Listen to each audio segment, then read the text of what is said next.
20 bilingues de ce samedi 5 décembre 2020. From Armstrong Sandavu TV. Bonsoir Nadine Yambo. Good evening ladies and gentlemen. Thanks for joining us on the 8 p.m. bilingual newscast on Equinox Television. We are live from Equinox Central News Desk in Douala, Cameroon's economic capital city.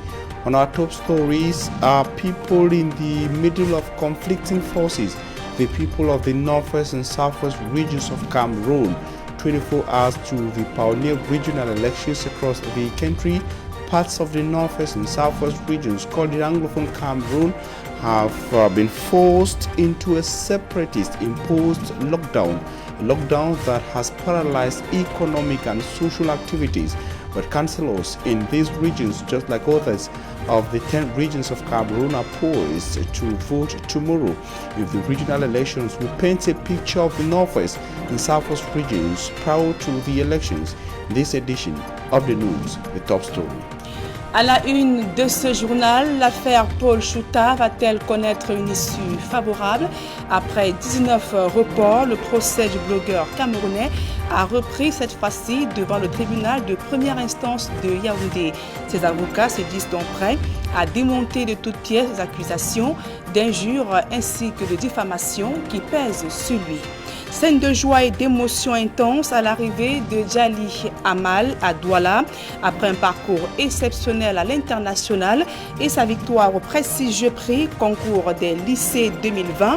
L'écrivaine camerounaise a été accueillie en triomphe à l'aéroport de Douala pour également saluer pour son parcours, son palmarès littéraire et même que son combat contre les mariages forcés. Voilà pour le sommaire.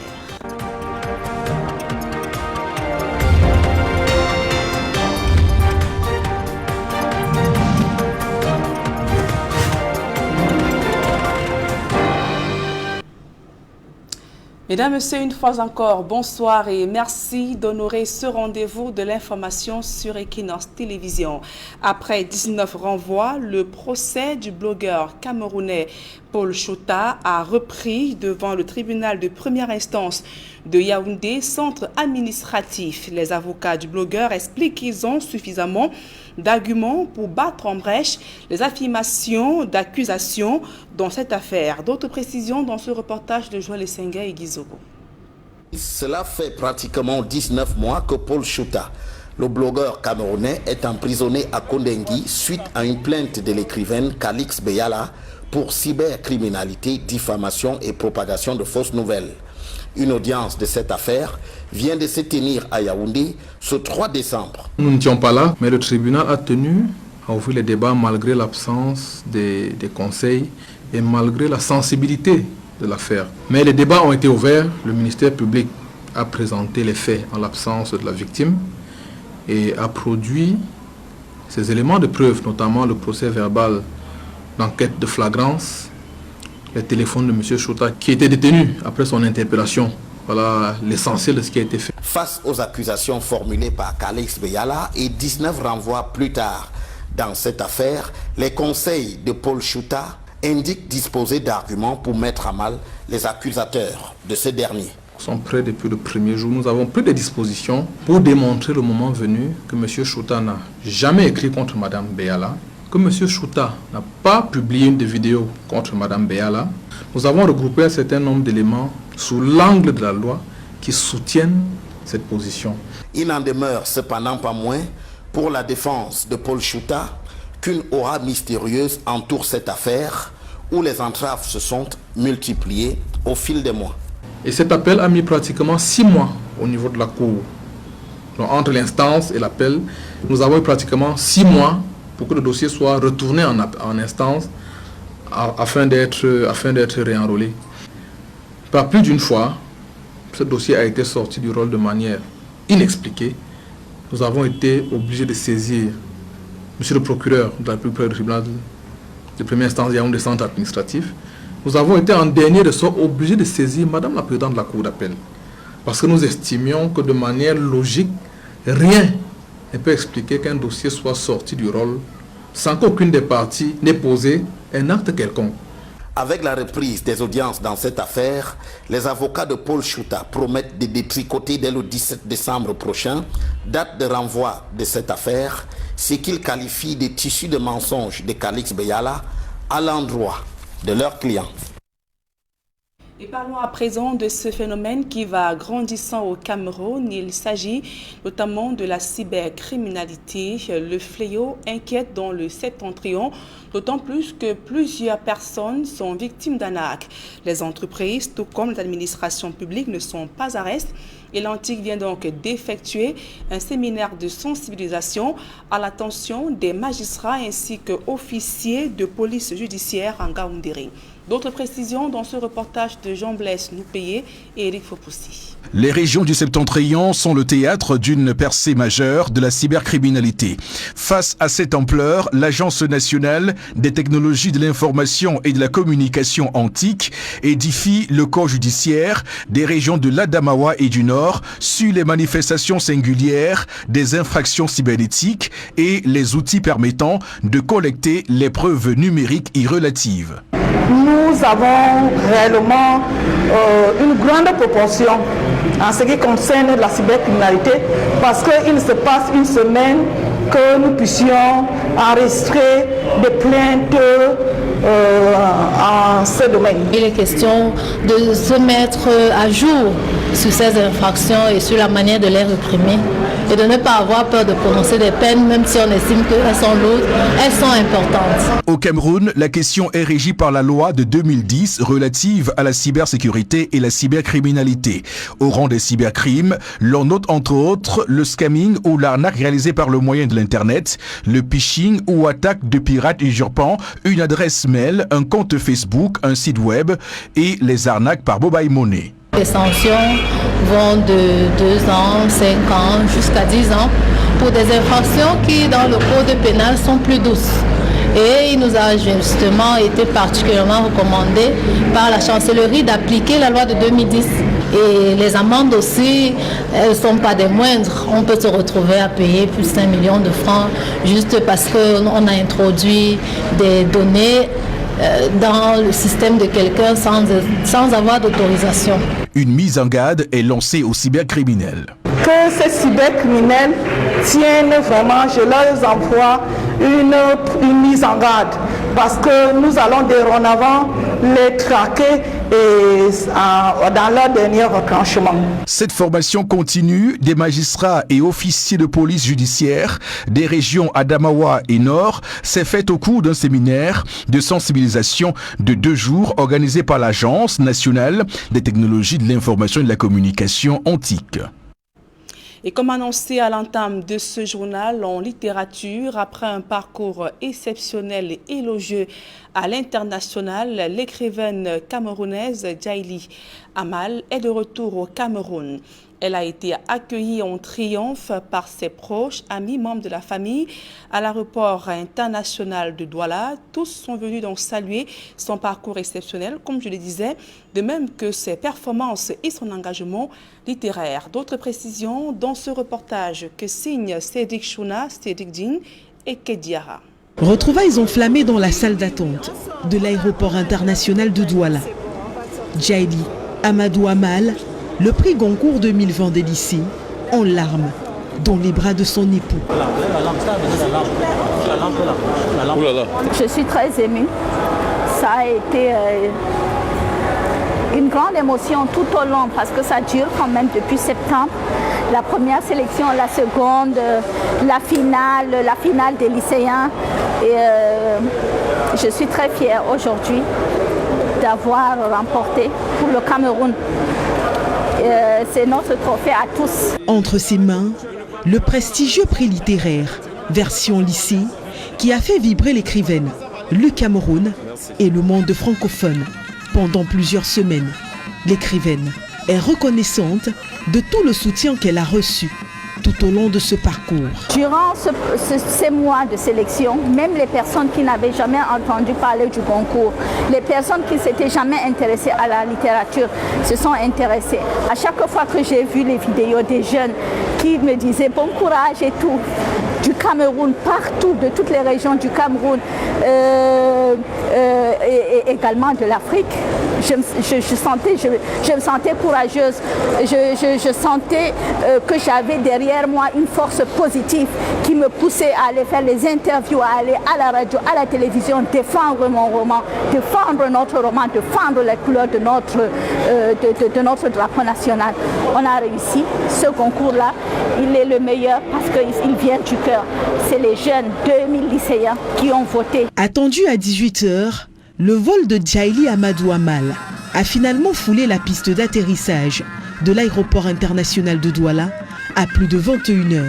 Pourtant, fidèle à son soutien, la fanbase de l'écrivaine a patiemment attendu sa sortie pour lui témoigner en chanson, en cris et en effusion tout son amour.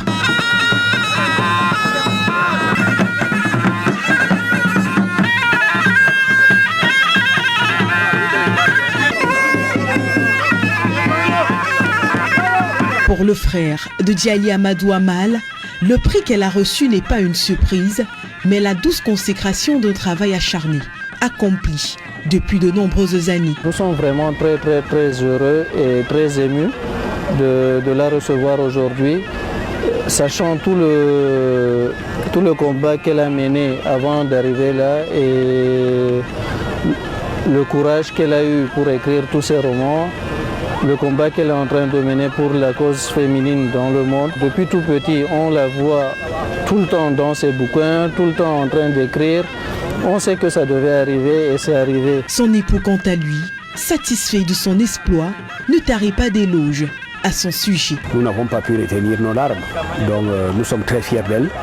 Ce qu'elle a accompli aussi bien pour le Cameroun que pour l'Afrique, pour la littérature camerounaise et pour l'Afrique. Je pense que toute l'Afrique est très fière d'elle. On a tendance d'ailleurs à dire que le concours des lycéens c'est le plus beau titre parce que justement quand les jeunes vous plébiscitent, eux ils ne font pas des calculs commerciaux et autres. Ils jugent uniquement les ouvrages et si vous avez bien vu la proclamation des résultats, il y avait 10 délégués.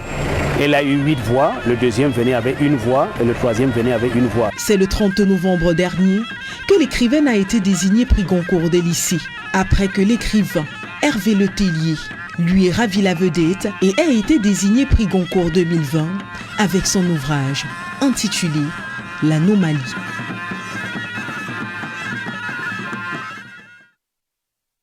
De ce reportage que Djaili Amal a donc remporté le prix Concours des lycéens 2020 grâce à son roman Les Impatientes.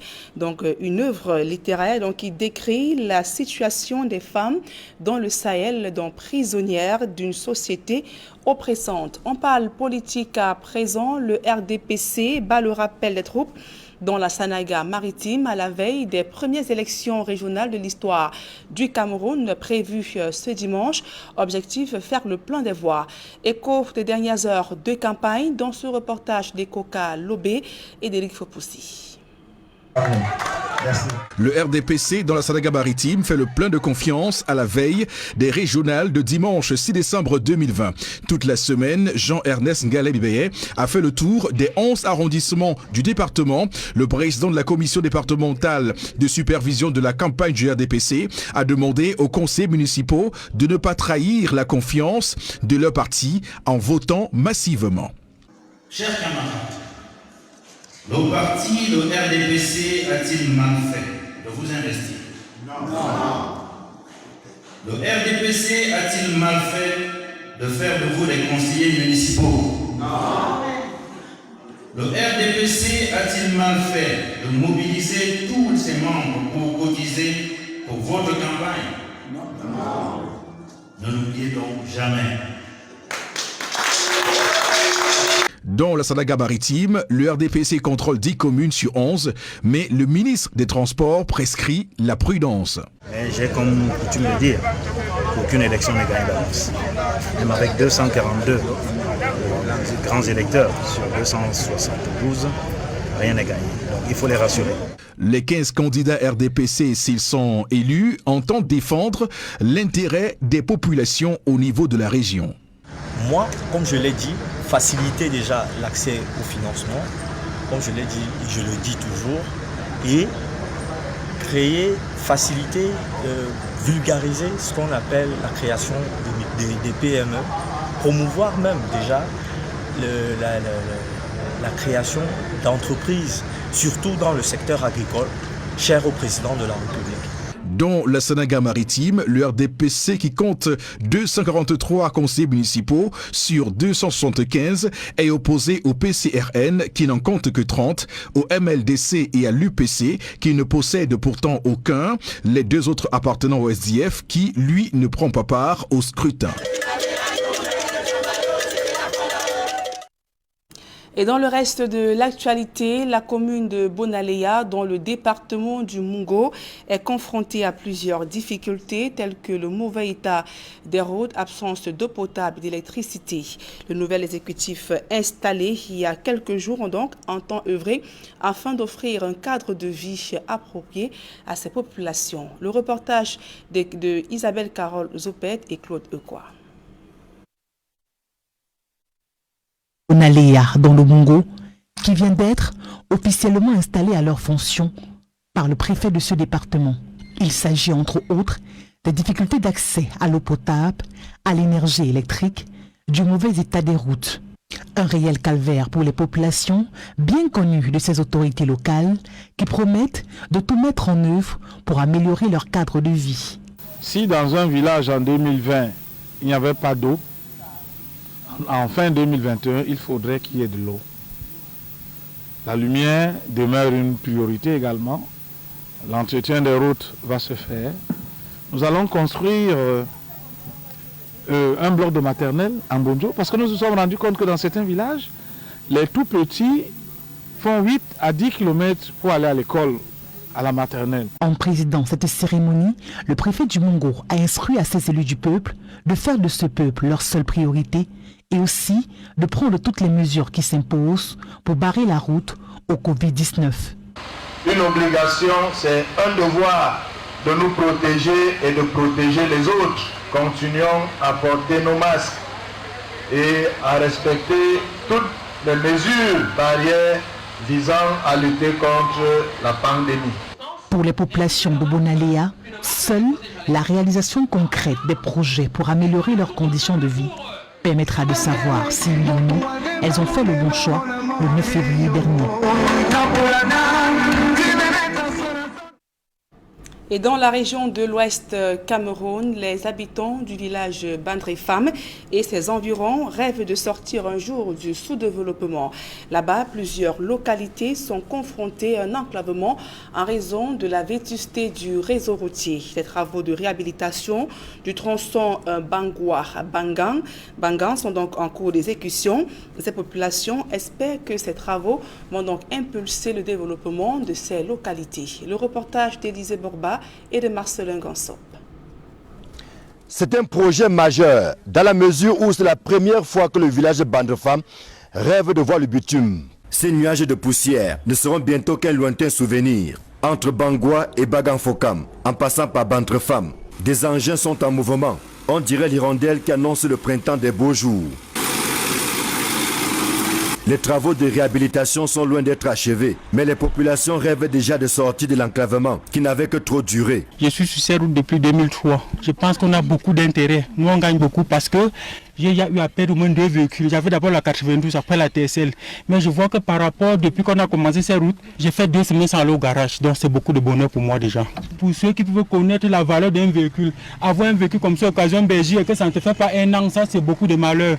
Maintenant on peut résister avec un véhicule sur ces routes. Les travaux en cours annoncent la fin d'un calvaire qui a laissé des marques indélébiles. Entre le marché de Kamna à Bangoua et Bandrefam, il faut parcourir environ 4 km. C'est une épreuve de nerfs, aussi bien en saison des pluies qu'en saison sèche. Dès le départ, la route de Bandrefam jusqu'au goudron, là, elle était franchement mauvaise. Bon, quand je vois présentement les choses sont en train de s'améliorer par rapport à là.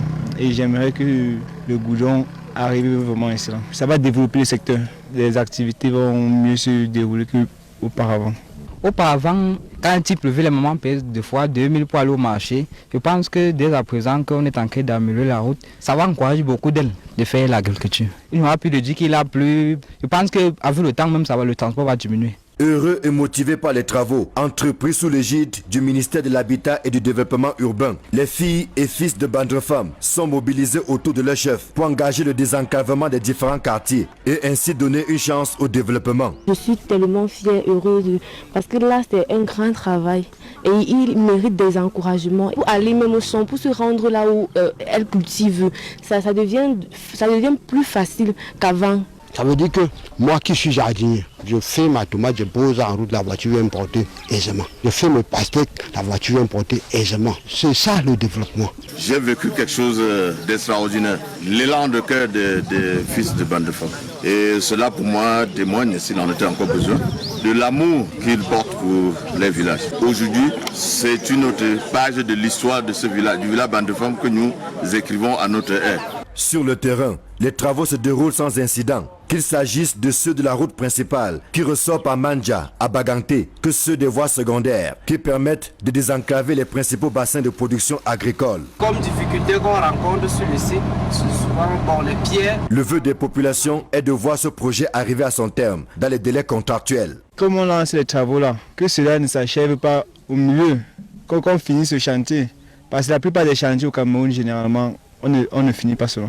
Ce projet s'inscrit dans le cadre des travaux de réhabilitation de certaines voiries urbaines dans les villes d'accueil du Chan 2021 et de la Cannes 2022. Ils permettent à Bandrefam et aux villages avoisinants de rêver grand. L'espoir de voir bientôt Bandrefam devenir Bandreville, c'est le rêve des villageois certes, mais aussi de leur élite qui porte le projet pour qu'en dehors de la route principale qui est supportée par le Mindu, des voies secondaires soient désenclavées pour permettre aux populations d'espérer un meilleur avenir. Ici Bandrefam, Élisée Borba, Marcelin Gansop, Equinox Télévision. À présent, la deuxième partie de ce journal en langue anglaise avec vous, Fomi Armstrong-Sanda. Thanks, Nadine Yambo. Ladies and gentlemen, thanks for joining us in the second segment of information in the English language. We are live from Equinox Central News Desk in Douala, Cameroon's economic capital city. We begin with our top story. Since the start of the armed conflict in the northwest and southwest regions of Cameroon, the planning, organization and holding of major civic events or state-organized events have witnessed a stiff resistance from separatist fighters or separatist leaders, and the clash of forces that has so far brought challenges, suffering and difficulties to the people of the northwest and southwest regions. Less than 24 hours to the pioneer regional elections in Cameroon, Mbustela paints a picture of Bamenda in the northwest region amid lockdown. Bamenda, less than 24 hours to the regional election polling day. Most people deserted the streets. They stayed in their homes, abandoning their businesses and other activities. Bamenda is said to be observing a lockdown. This explains why Bamenda's most busiest street, the Commercial Avenue, is calm this Saturday. But on December 6, 2020, councillors of the Northwest region, like other regions of the country, will vote for the pioneer regional councillors. In the Northwest region, the Cameroon's People Democratic Movement political party is running unopposed. During the twin election of February 9, 2019, they grabbed 33 out of 34 councils that make up the Northwest region. During campaigns for the regional election, messages centered around the merits of the special status arrived at during the major national dialogue. Section 3 of Law No. 2019/24 of 24 December 2019 to institute the General Code of Regional and Local Authorities spells out the contents of this special status, but on the field in the Northwest and Southwest regions, its implementation is a wait and see. Irrespective of the challenging context in the two Anglophone regions of Cameroon, municipal councillors forming the Electoral College have so far expressed high expectations from those who will be voted to be pioneer regional councillors, especially in the Anglophone regions of Cameroon. Tomorrow, Obenge Hele, who is mayor of Andek Council in the Momo division of the Northwest region of Cameroon, spoke to Mbostela. He says he expects high and more from the people who will be voted tomorrow with regards to resolving the armed conflict. Take a listen to him. We and our councillors of Momo Division were fully motivated, very fully motivated. All of us are presently in Bengui. We are camping together to make sure that everything is intact before tomorrow morning. We expect that we shall be working in total synergy with our colleague councillors who will be going to the regional house, and so that with them and or through them, we shall be able to get our own quota of the 15% which is promised in the 2019 law.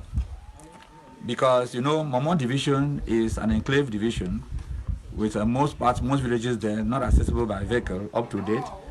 So we expect that when this law, when this regional council shall become fully operational, we shall be able to, together with the regional councillors, disenclave our subdivision, improve on the market to or farm to market roads, empower our local population in one way or the other, because we need to make the division more vibrant. Ubango Hele, he is the mayor of Andek, a council area in the Momo of the Northwest region of Cameroon. And I will take you to the Indian division, where the CPTM campaign leader, Chief Gerard Nasako, has convinced municipal councillors of the 9 councils making up the Indian division of the Southwest region of Cameroon to come out tomorrow and massively vote the CPTM party. He says it is coming, referring to the regional elections, to address the issues of the people of the 2 Anglophone regions, especially the challenges of the Indian division. Derek Jato, on special assignment to Mundemba in the Indian, tells us more. Having 9 councils with 215 councillors and 103 homologated chiefs to elect their peers into the House of Chiefs and to the Regional House of Assembly respectively, many say Indian division is going to the Regional House and the House of Chiefs as a heavyweight. This maritime area in the Southwest region pride itself as a land of plenty, but regret that the division huge resources is bringing very little on the table of a common Indian man. We need roads. The parents are unable to produce what they have to go and sell because the roads are not there. We expect to see our mayors and our political representatives taking decisions, doing things without a lot of protocol.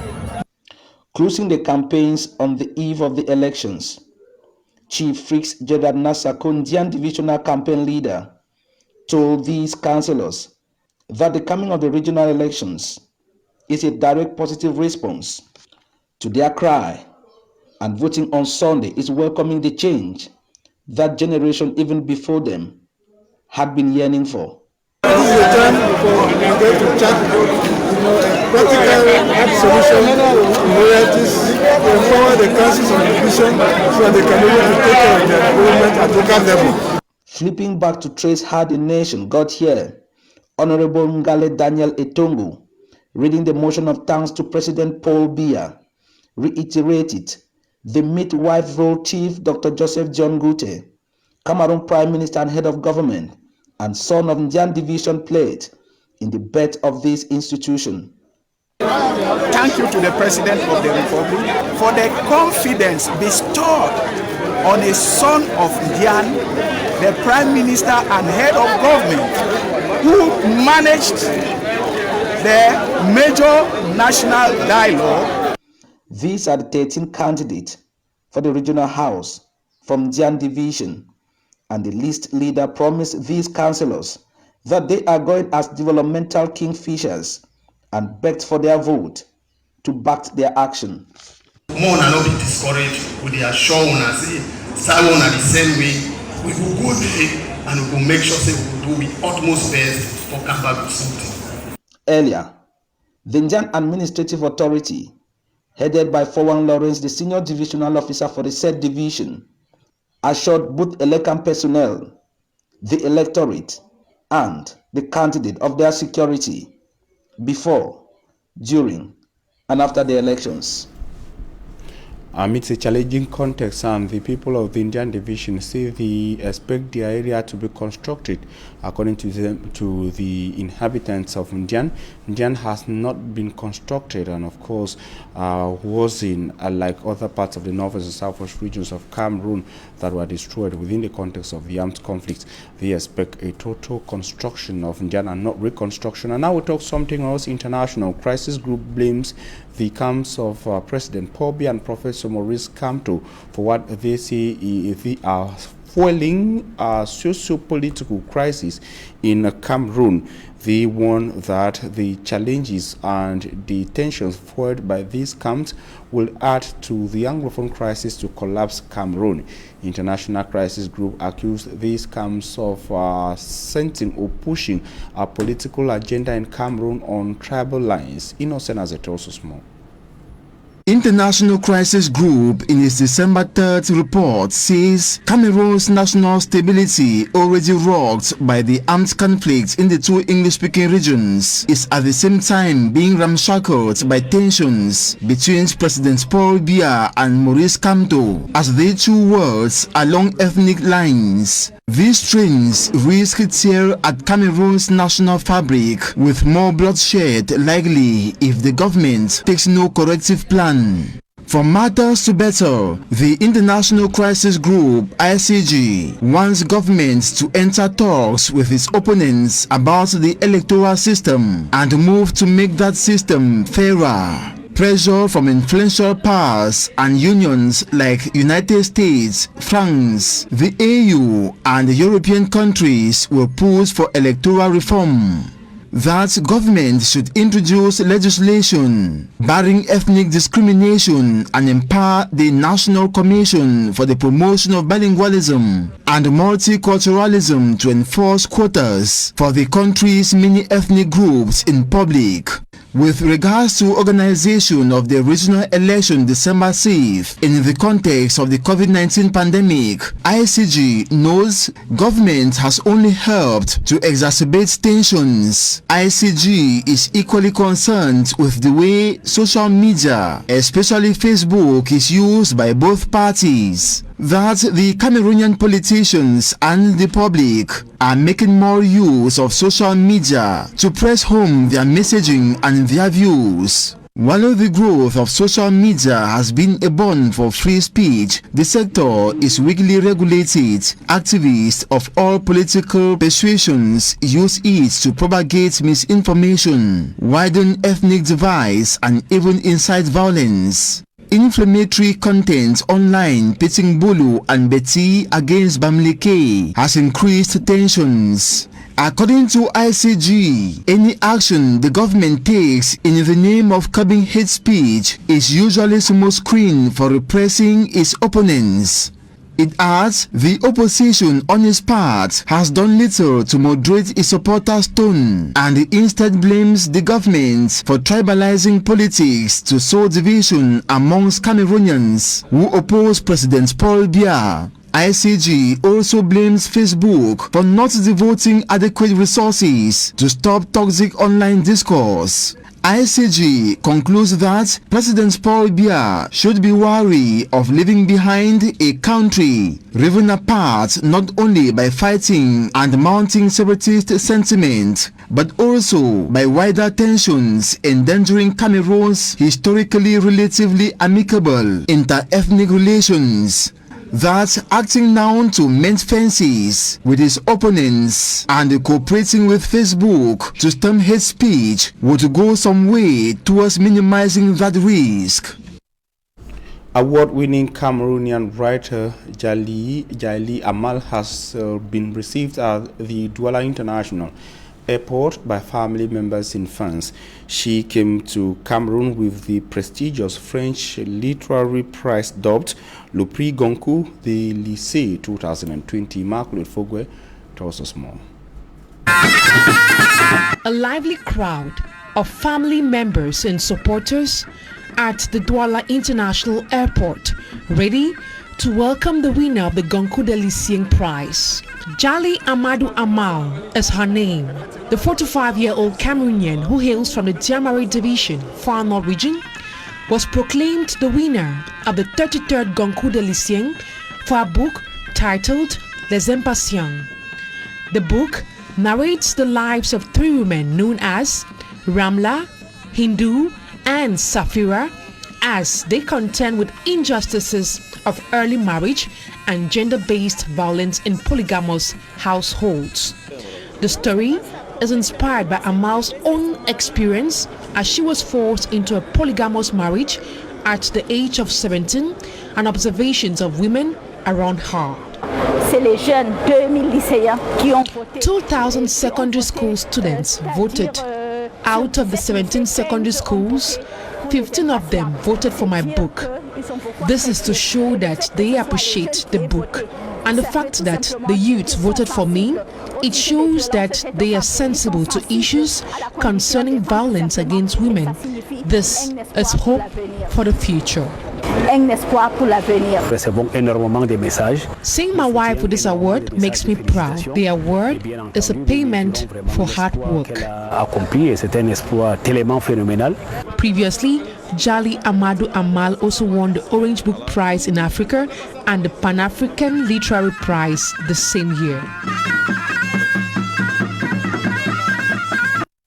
The Extraordinary African Union Summit has opened today with focus on growing hate speech, ethnic tensions across the African continent, terrorism, and rising armed attacks across the continent. Charles Ikume tells us more.